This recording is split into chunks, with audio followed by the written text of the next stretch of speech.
Et bon geek à tous, bienvenue sur cette nouvelle vidéo de présentation de mes petites trouvailles. Alors aujourd'hui je suis super content, comme d'habitude, sinon je ne ferais pas cette chaîne effectivement. Mais voilà, deux petites trouvailles sur Le Bon Coin. Alors c'est deux choses, alors c'est du rétro, il n'y a pas de souci. Maintenant on peut appeler ça des consoles, on peut appeler ça autrement, ça dépendra les gens. Mais pour moi c'est deux choses que je n'avais pas vues depuis une bonne vingtaine d'années. Et d'après moi, certains d'entre vous n'en ont pas connu. D'ailleurs, je viens de passer un petit moment sur Internet pour essayer d'avoir des informations là-dessus. Et c'est quasiment impossible à trouver. Impossible à trouver des informations concrètes. Il y en a en vente. J'en ai trouvé quelques-uns en vente. Mais pour avoir des infos correctes, c'est quasiment impossible. Donc je vais vous les présenter sans plus tarder. Petit indice, est-ce que vous savez ce que c'est ? Est-ce que vous pensez savoir si je vous annonce que c'est une petite console de salon pour la première console de salon qui marche à pile? Qui marche à pile. Non, ce n'est pas un Game & Watch. C'est quelque chose qui se branche sur la télé. Oui, qui se branche sur la télé et qui marche à pile. Et qui se branche sur la télé via le cordon de l'antenne. Ah ouais. Alors, on peut acheter, je pense que ça peut se trouver, mais là ça va être encore un peu plus compliqué, un chargeur secteur, mais c'est vraiment spécifique. Donc c'est deux petites consoles qui sont sorties dans les années 80.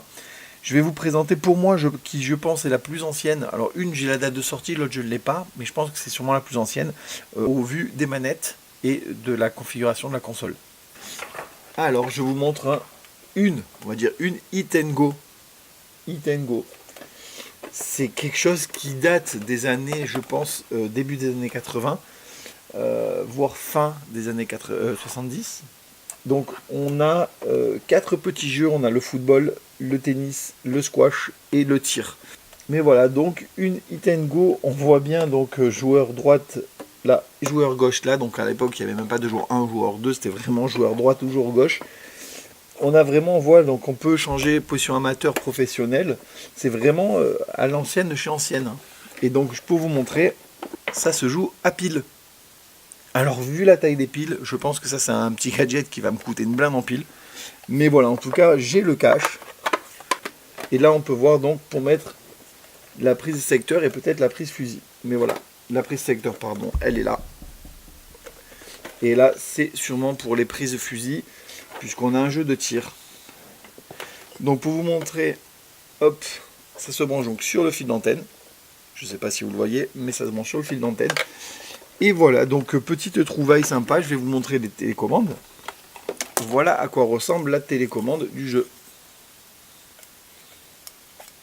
Ça se tourne juste à droite, à gauche. On a juste vraiment du basique de chez basique. Mais voilà, super sympa parce que c'est quelque chose que je n'avais pas vu depuis une bonne vingtaine d'années. Et du coup, ben voilà, après 20 ans après, j'ai retrouvé ça, je suis vraiment ravi. Ravi. Alors la deuxième petite console, on est vraiment dans le même style de jeu, on est vraiment dans le même style de console, on est vraiment dans la même période, puisque ça c'est une console qui est sortie en 1981. Et c'est une Univox Telesport 6.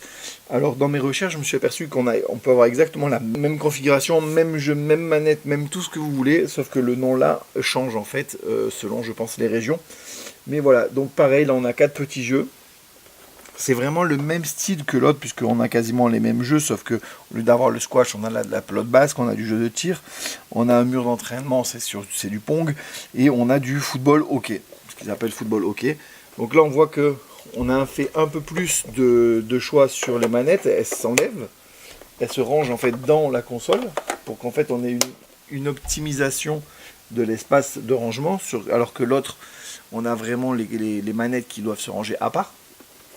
Alors là, il me manque un petit bouton pour le score, c'est un peu dommage, il manque un petit bouton, mais c'est pas grave, c'est comme ça. Donc voilà, on peut choisir son jeu en changeant de canal en fait tout simplement, et on a plusieurs possibilités de vitesse. Donc pareil là, les manettes c'est juste un rond qui va de droite à gauche. On a l'emplacement des piles avec donc mon petit cache qui est là, qui est présent.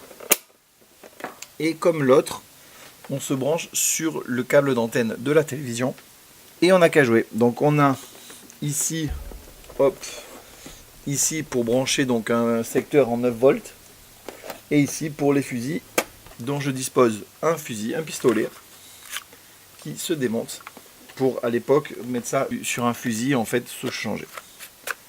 Voilà, donc là, il est un peu cassé, là, on le voit, mais c'est pas, voilà, c'est pas la priorité, c'est vraiment quelque chose de vraiment sympa. Et attention au bruit, ça fait du bruit. Deux petites consoles que j'ai trouvées sur le bon coin.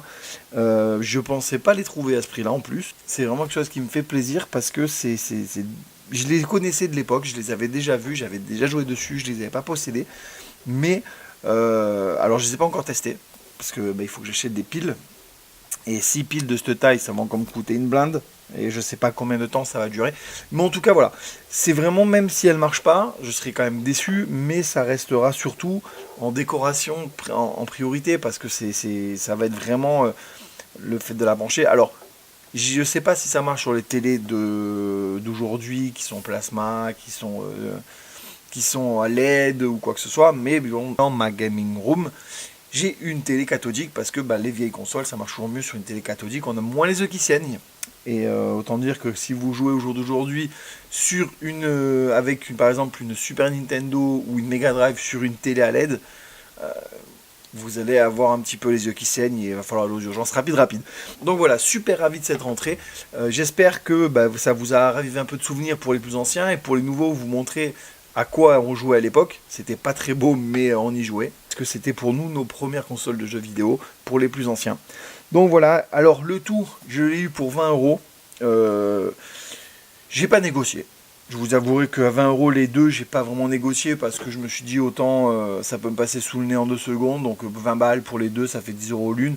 Pour quelque chose de cette période, ça me paraît plutôt correct. Surtout que j'ai regardé un petit peu sur internet. Ça se vend aux alentours de 40 euros l'une. Pour les plus chers parce que y en a en boîte qui se vendent au même prix à 40-50 euros. Moi j'ai pas les boîtes malheureusement, l'Elta est quand même passable. Mais voilà, ce que j'achète pas pour le revendre, je le répète encore une fois.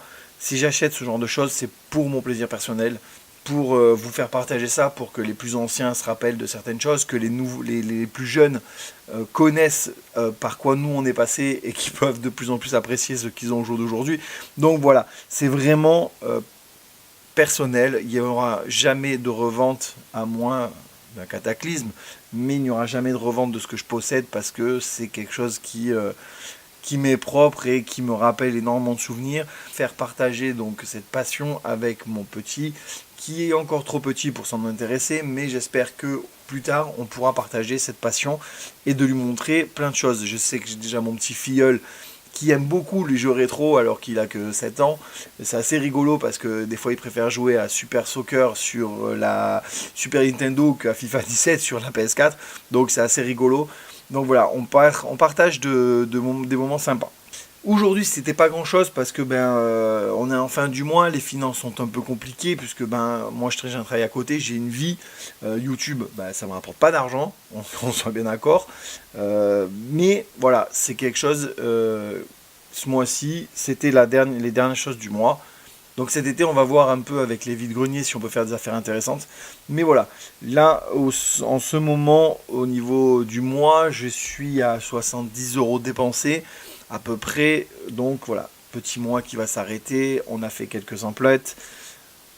Des trucs sympas. Donc je suis vraiment content. Pour souvenir, j'ai donc trouvé ces deux petites choses. Une Master System et plusieurs jeux PS1 et PS2. Donc voilà, super mois pour moi. Vraiment content que ça continue comme ça serait pas mal, mais je m'aperçois que ça devient de plus en plus compliqué, même alors que je ne fais pas de full set, que j'achète juste des jeux pour mon plaisir et pour augmenter ma collection totale, mais ça devient déjà compliqué en quelques mois. Je vais essayer de faire quelques let's play, mais le problème c'est que ce que j'ai acheté avec les ordinateurs que je possède, déjà c'est pas compatible avec mon Mac. Et sur l'ordinateur avec lequel j'ai testé, j'ai énormément de lag. Et mon deuxième ordinateur PC portable, là carrément, il y a l'OBS qui ne marche pas, qui ne veut pas s'enclencher. Donc du coup, j'arrive pas à faire quelque chose de propre. Et comme je veux faire quelque chose de propre, je galère. Donc on va essayer d'avancer. et de trouver une solution à ça. Mais là, c'est très compliqué. Mais bah, je tente. En tout cas, je pense que le premier let's play que je vais faire, j'espère le faire dans la semaine, ça sera sur le jeu le plus vendu de la PS1, c'est-à-dire Gran Turismo. Alors, on s'est un peu moqué de moi parce que moi j'appelle ça Gran Turismo parce que dans le sud de la France, alors petit cours de géographie, pour le sud de la France, il y a deux catégories, il y a le sud et le nord. On prend Bordeaux-Grenoble, on trace un trait, en dessous c'est le sud, au-dessus c'est le nord. Voilà, petite parenthèse. Donc oui, dans le sud, on a tendance à rajouter des lettres là où il n'y en a pas. Donc on ne dit pas un pneu, on dit un pneu. Et on ne dit pas Gran Turismo, mais Gran Turissimo. Voilà, on ajoute les lettres que vous n'utilisez pas dans le nord, on les prend dans le sud, on les cale. Parce que sinon ça fait trop de lettres qui ne sont pas utilisées. Nous on préfère utiliser tout le monde. Voilà. Allez, je vous souhaite donc à tous de passer un bon moment, de vous éclater. Et n'oubliez pas, la vie n'est qu'un jeu, amusez-vous. Allez, bye bye.